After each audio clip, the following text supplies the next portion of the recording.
pagi, salam sejahtera. Apa kabar semua? Selamat menyambut tahun baru kepada semua yang menyambut tahun baru tahun ini.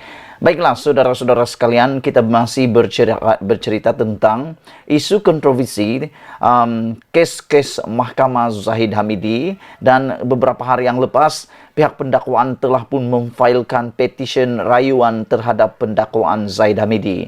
Namun demikian, sebelum kita teruskan tentang pendakwaan terkilan dengan pembebasan Zahid yang kita akan ulas panjang lebar pagi ini, apabila pendakwaan mengatakan bahwa ada sedikit terkilaf hakim dalam membebaskan Zahid Hamidi, kita nak cerita juga sedikit tentang apa yang ditulis oleh Tun Mahathir Mohamad dalam tweet beliau semalam. Semalam tweet Mahathir Mohamad menulis bahwa siapa yang harus diberikan layanan istimewa? Adakah timbalan Perdana Menteri akan atau harus diberikan layanan istimewa berbanding ke Bawah Duli Yang Maha Mulia yang di-Pertuan Agong menurut tulisan Tun Mahathir Mohamad. Saya telah memberikan komen, saya telah memberikan ulasan panjang lebar tentang perkara tersebut. Dan secara sepintas lalu saya tidak gemar dengan tulisan tweet daripada Tun Mahathir Mohamad itu kerana beliau membandingkan yang di Pertuan Agong dengan timbalan Perdana Menteri kita, yaitu Zahid Hamidi. Untuk melihat kepada perkara tersebut, Nazri telah pun memberikan penjelasan tentang perkara tersebut. Anda boleh lihat di dalam ruangan komen ataupun di dalam ulasan balas Nazri Aziz kepada Tun Mahathir Mohamad, dan beliau juga telah memberikan nasihat kepada Tun Mahathir Mohamad supaya lebih baiklah Tun Mahathir Mohamad kembali semula menjaga cucu dan cicit beliau, kata Nazri Aziz. Apa pendapat kamu semua tentang dakwaan-dakwaan dan tulisan-tulisan Tun Mahathir Mohamad yang sekarang ini tiada satu pun yang memuji kepimpinan kerajaan perpaduan pimpinan Anwar Ibrahim, dan tidak pernah memuji ataupun membantu, bahkan daripada awal sehingga akhir masih lagi mengecam Anwar Ibrahim sebagai pemimpin utama negara kita. Hari ini saudara-saudara sekalian, pendakwaan terkilan dengan pembebasan Zahid. Pihak pendakwaan hari ini menulis bahwa mereka terkilan dengan keputusan Mahkamah Tinggi Shah Alam membebaskan Ahmad Zahid Hamidi daripada 40 pertuduhan menerima rasuah membabitkan sistem visa VLN.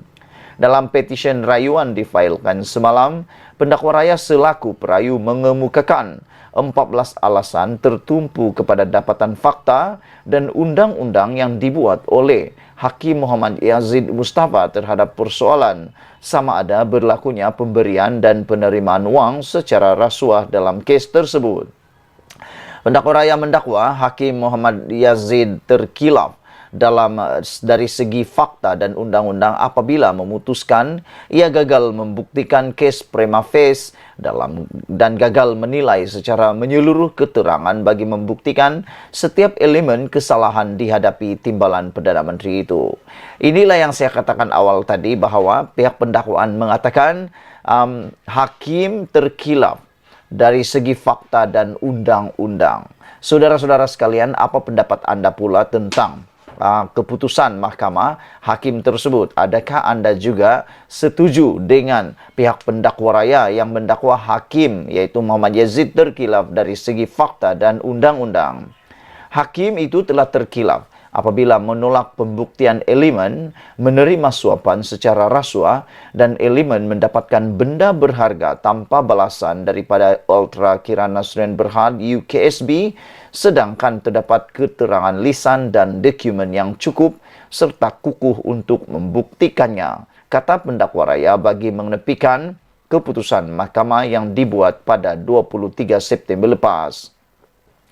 Pendakwaan turut menyatakan hakim berkenan tersalah arah ketika menolak keterangan mengenai penghantaran rasuah kepada Zahid apabila membuat perbandingan fakta antara kes tersebut dengan kes rasuah Rosmah Mansur berhubung projek solar hibrid.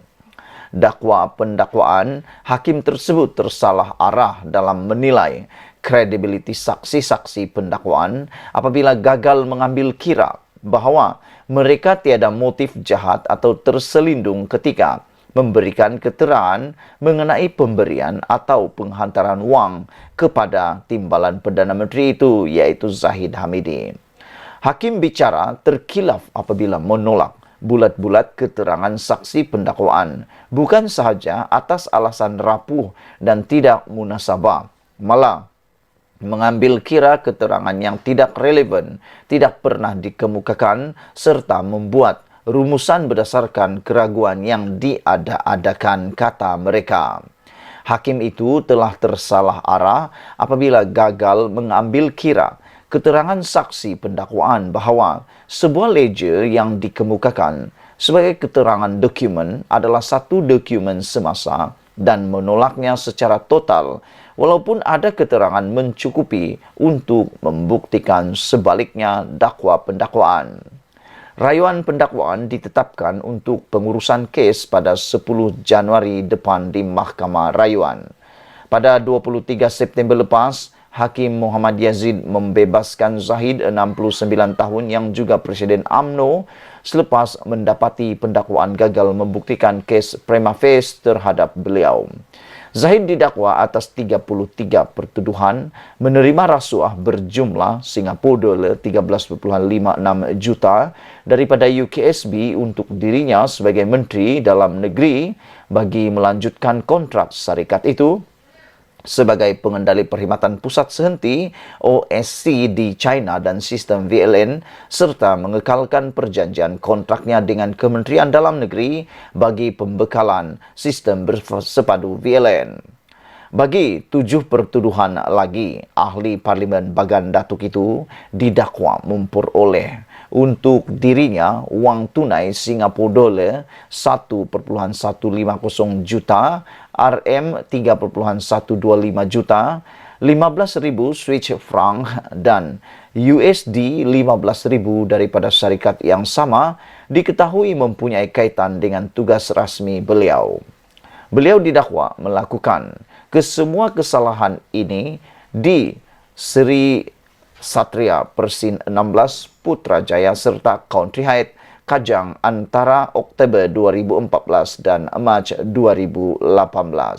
Saudara-saudara sekalian, inilah dia isu yang paling hangat sedang diperkatakan tentang Zahid Hamidi, yaitu pihak pendakwaan tidak melepaskan beliau begitu sahaja. Bahkan mereka telah pun menyampaikan petition rayuan kepada Mahkamah Rayuan dengan mengatakan bahawa Hakim Mahkamah Tinggi waktu itu, yaitu Hakim Muhammad Yazid, terkilaf dari segi fakta dan undang-undang. Selain daripada itu, pihak pendakwaan juga mengatakan bahawa mereka akan terus